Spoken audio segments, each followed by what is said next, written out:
भारतीय भोजन की ताकत लगातार कम हो रही है। फल और सब्जियों में भी अब 30 सालों पहले जैसे पोषक तत्व नहीं रहे।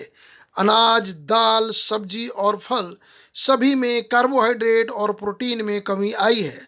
नेशनल इंस्टीट्यूट ऑफ न्यूट्रिशन की रिपोर्ट बताती है कि 30 सालों में मिट्टी में पोषक तत्व कम हो गए, जिसका असर हमारे खाने की चीज़ों पर भी पड़ा है।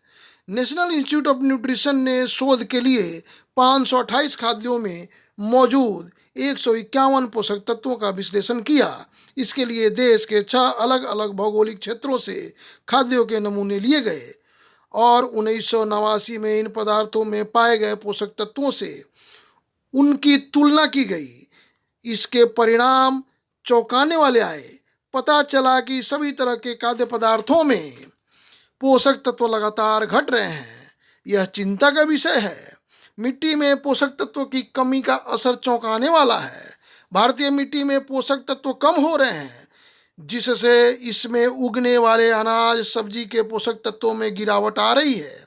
मिट्टी में जिंक 43%, बोरान में 18.3%, आयरन में 12.1%, मैग्नीशियम में 5.6% और कॉपर में 5.4% कम हुआ है।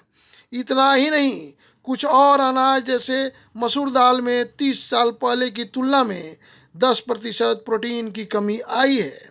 आलू, जो रोज़मर्रा की सब्जी मानी जाती है, इसमें आयरन की मात्रा बढ़ी है, लेकिन विटामिन बी, मैग्नीशियम और जिंक में गिरावट आई है। बाजरा, जो मोटा अनाज के रूप में जाना जाता है, इसमें 8.5% कार्बोहाइड्रेट कम हुआ है।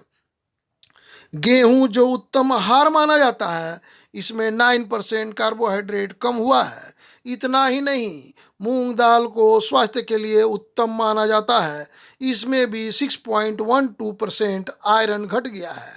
टमाटर, जो सभी की मनपसंद होती है, इसमें 66 से 73% तक विटामिन बी, आयरन और जिंक की मात्रा में कमी देखी गई है।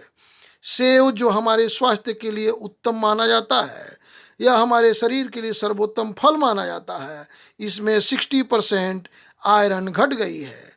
अगर इसी तरह हमारी खाद्य पदार्थों में पोषक तत्वों की कमी होगी, तो हमें हमारे शरीर को चुस्त तंदुरुस्त रखने के लिए अलग से विटामिन और न्यूट्रिशन लेनी हमारी मजबूरी होगी।